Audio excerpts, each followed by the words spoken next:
所有人都以为降息是救赎，但没有人告诉你，真正的灾难才刚要开始。从2022年3月开始，美国联准会展开了史上最激进的升息周期之一，短短不到2年时间，基准利率从接近0的水准一路飙升到 5% 以上的高点。这场升息马拉松在2024年终于画下句点，联准会开始转向降息，市场为之疯狂，投资人额手称庆，庞福苦尽甘来的时刻终于到了。但是当大家沉浸在降息的喜悦中时，却很少有人去思考一个更深层的问题：为什么需要降息？又是什么样的经济状况逼迫央行不得不掉头？升息的目的很明确，就是要压制通膨这头失控的怪兽。从2021年下半年开始，全球通膨率节节攀升，美国的消费者物价指数一度突破 9%， 创下40年来的新高。联准会不得不祭出暴力升息，试图冷却过热的经济。这个策略确实奏效了。到了2024年，通膨率已经回落到相对温和的水准。但是这场升息战争并非没有代价，事实上代价极其惨重，只是还没有完全显现出来而已。在升息的过程中，企业的借贷成本大幅上升，原本依赖低利率环境生存的公司突然发现自己陷入了资金链的困境，尤其是那些在疫情期间大量举债扩张的企业，当时利率接近0，借钱几乎不用成本，许多公司借此疯狂扩张，收购竞争对手，投资新项目，甚至进行财务杠杆操作。但是当利率突然飙升，这些债务的利息负担变得无比沉重，企业的现金流开始吃紧，获利能力急剧下降。更严重的是，在这场升息风暴中，一种特殊的企业类型开始大量浮现，那就是所谓的僵尸企业。什么是僵尸企业？简单来说，就是那些营运所赚取的利润连支付利息都不够的公司，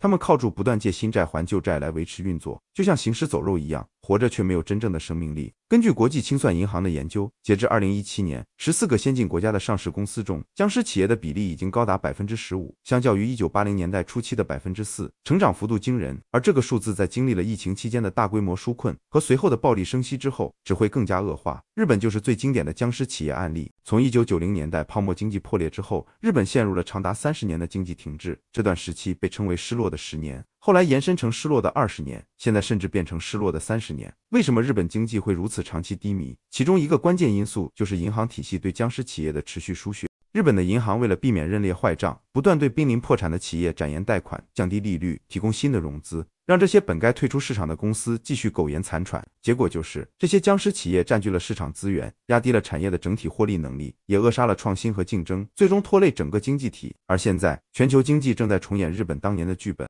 在2024年，日本企业倒产件数突破1万件，创下11年来新高。这还是在长期超低利率甚至负利率的环境下。当利率开始正常化，这些僵尸企业将面临更大的生存压力。不只是日本，全球各地的僵尸企业比例都在上升，它们就像经济体内的毒瘤，吸食着资源却无法创造价值。更令人担忧的是企业债务违约的风险。在升息周期中，企业的融资成本飙升，许多公司开始出现还款困难。2024年，全球企业倒闭的新闻层出不穷，从日本的传景电机这样的老牌 AV 机器制造商，到美国的 Big Motor 汽车销售巨头，从中国大陆持续的房地产开发商资金链断裂，到台湾中小企业的代位变季率攀升，无不显示企业部门正承受着巨大的财务压力。有人可能会问，既然现在已经开始降息了，那企业的融资成本不就会下降，压力不就会缓解吗？这个想法看似合理，但却忽略了一个关键的时间差问题。首先，降息的效果传导到实体经济需要时间，企业要重新融资，银行要重新评估风险，这些都不是一夜之间就能完成的。其次，更重要的是，许多企业在升息期间已经累积了大量的高成本债务，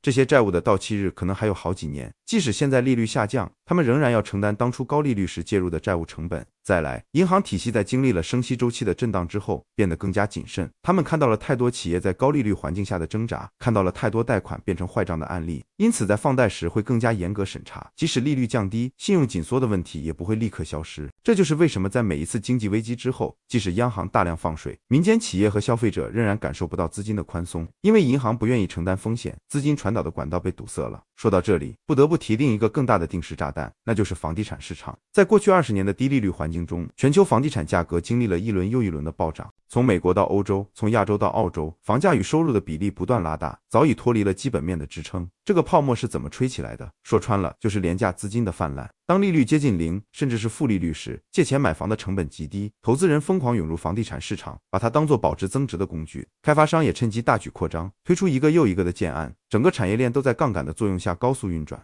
但是当升息来临，游戏规则改变了，房贷利率飙升，购房者的负担能力大幅下降，需求开始萎缩。与此同时，那些在低利率时代举债买房的投资人突然发现自己的现金流变得非常紧张，因为贷款利息大幅上升，但房租收入却没有相应增加，甚至在经济放缓的情况下还可能下降。更糟糕的是，房地产市场的流动性开始枯竭，想卖房却卖不出去，或者要大幅降价才能成交。以台湾为例，2025年上半年的建物买卖移转栋数创下近10年新低，双北、新竹、高雄等主要市场的交易量较去年同期萎缩超过 25%， 但与此同时，新屋和旧屋的待售存量却分别激增 18.7% 和 25.4%， 供需失衡的剪刀差不断扩大。这种情况下，房价表面上看起来还维持稳定，但那只是因为建商和屋主不愿意降价，宁可空住也不卖。然而这种僵持不可能永远持续下去。当资金压力越来越大，当银行开始收紧对房地产的融资，当投资人发现持有成本远远超过收益时，价格的崩溃可能就在一夕之间发生。更要命的是商业地产的困境。在疫情之后，远端工作成为常态，许多公司缩减了办公室面积，导致商业地产的空置率大幅上升。根据报告，香港的商业地产市场在2024年持续调整，甲级写字楼的空置率高企，预计2025年整体租金将下跌 5%到 10%。同样的情况也在全球其他主要城市上演，伦敦、纽约、东京，到处都是空荡荡的办公大楼。而这些商业地产的背后是大量的贷款和投资，一旦价格崩盘，将会波及到整个金融体系。房地产不仅仅是一个产业，它是现代经济的命脉，它与银行体系紧密相连，因为房贷和商业地产贷款占据了银行资产负债表的很大一部分。它与地方政府的财政收入息息相关，尤其是在中国大陆，土地出让金是地方政府的主要收入来源，它与建筑业、制造业、服务业都有千丝万缕的关联。一旦房地产出问题，整个经济链条都会受到冲击。中国大陆的房地产危机就是一个活生生的警示。从2021年开始，中国政府收紧了对房地产行业的融资，实施3道红线政策，试图挤压泡沫。结果是一个又一个的大型房地产开发商陷入债务违约，从恒大到碧桂园，从融创到世茂，这些曾经叱咤风云的地产巨头纷纷倒下。而更严重的问题是烂尾楼的激增，无数购房者付了钱却拿不到房子，引发了停贷潮和社会动荡。即使中国政府后来推出了一系列救市政策，包括降低首付比例、降低房贷利率、放宽限购限贷，效果依然有限。因为信心一旦崩塌，要重建谈何容易。现在让视角回到全球层面，升息周期结束，降息开始，这本该是经济复苏的信号，但为什么却说暴风雨才刚开始？因为降息本身就是一个危险的信号，它意味着经济已经弱到需要央行再次出手刺激。更重要的是，降息无法解决结构性的问题，企业的过度负债、僵尸企业的泛滥、房地产泡沫的风险、金融体系的脆弱，这些都不是调整利率就能根本解决的。历史上每一次降息周期都伴随着严重的经济衰退或金融危机。2000年网络泡沫破裂后，联准会大幅降息，但经济复苏缓慢，失业率居高不下。2008年金融海啸之后，全球央行实施了史无前例的零利率和量化宽松政策，虽然避免了经济的完全崩溃，但也埋下了新的隐患，包括资产泡沫的膨胀和贫富差距的扩大。2020年疫情爆发，各国央行再次祭出大规模的货币宽松，短期内稳定了市场，但也导致了后来的通膨失控。而这一次情况可能更加复杂，全球经济面临着多重挑战。地缘政治的紧张局势，从俄乌战争到中东冲突，从台海局势到美中对抗，这些都给经济增添了巨大的不确定性。贸易保护主义的抬头，美国新政府可能实施的高关税政策，将会打击全球供应链和贸易流动。人口老龄化的趋势，尤其是在日本、欧洲和中国，将会拖累长期的经济成长潜力。气候变迁和能源转型的压力，需要巨额的投资和产业结构的重组。在这样的大环境下，单靠货币政策的调整是远远不够的。降息可以暂时缓解企业和家庭的财务压力，可以刺激消费和投资，但它无法解决产能过剩的问题，无法消除债务的积累，无法修复已经破裂的资产泡沫，无法重建市场的信心。事实上，过度依赖货币政策反而会造成更大的扭曲，因为它鼓励了更多的借贷和杠杆，延缓了必要的结构调整，让僵尸企业继续存活，让资源配置效率持续低下。那么真正的暴风雨会是什么样子？很可能是一场连锁反应式的危机。首先是企业债务违约潮的爆发，尤其是那些高杠杆、低获利的僵尸企业，当他们无法再维持资金链时，就会宣布破产或重组，这会导致银行的坏账率飙升，金融机构的资本充足率下降，信用紧缩进一步加剧。与此同时，房地产市场的价格开始松动，从局部的下跌扩散到全面的调整，投资人恐慌性抛售，流动性危机爆发。当房地产和企业部门同时出现问题，就会传导到就业市场，企业裁员，建筑业停工，消费信心崩溃，经济进入恶性循环。政府试图通过财政刺激来稳定局面，但是在已经高筑的公共债务背景下，财政空间非常有限。央行继续降息，甚至重启量化宽松，但效果越来越差。因为传导机制已经失灵，资金淤积在金融体系内部，无法流向实体经济，最终的结果可能是一场深度的经济衰退，类似于2008年的金融海啸，甚至更严重，失业率飙升， GDP 大幅萎缩，股市崩盘，社会动荡加剧。而且这一次，各国政府和央行的工具箱已经所剩无几，利率已经很低，债务已经很高，再想像过去那样大规模刺激经济，空间非常有限。当然，也有人会说，这是过于悲观的预测，经济总会找到出路的。这话没错，经济确实会自我调整，但问题是调整的过程会有多痛苦，会持续多久，会牺牲多少人的利益。历史告诉我们，每一次重大的经济危机都会重新洗牌，有人破产，有人失业，有人的毕生积蓄化为泡影。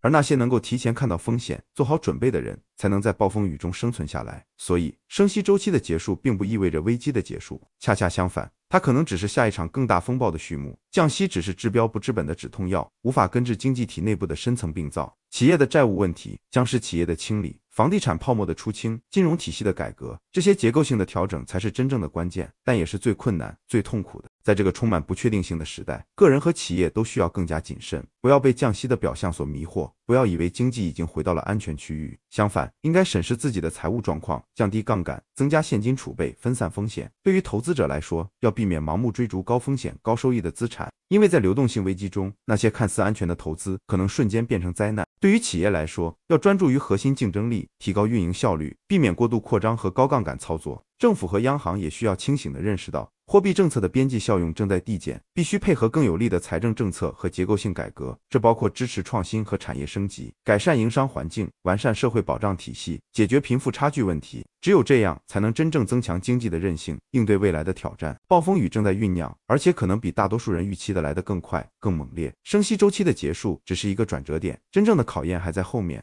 那些在过去低利率时代过度举债、过度扩张的个人和企业，将会在接下来的调整中付出代价，而那些保持清醒、做好准备的人，将有机会在危机中找到新的机遇。Justin 碎碎念提醒大家，经济周期的规律无法违背，泡沫终究会破裂，债务终究要偿还，市场终究会回归理性。我们无法阻止暴风雨的到来，但可以选择如何应对它，保持警惕，理性判断，审慎行动，这是在动荡时代中最重要的生存之道。最后，如果你觉得这支影片对你有帮助，请不要吝啬你的支持，给这支影片按个赞，订阅 Justin 碎碎念频道，开启小铃铛，这样就不会错过更多深度的财经分析。也欢迎在下方留言区分享你的看法，你认为接下来的经济会如何发展？你又做了哪些准备？把这支影片分享给你关心的朋友和家人，让更多人了解真相，在暴风雨来临前做好准备。谢谢大家的收看，我们下次见。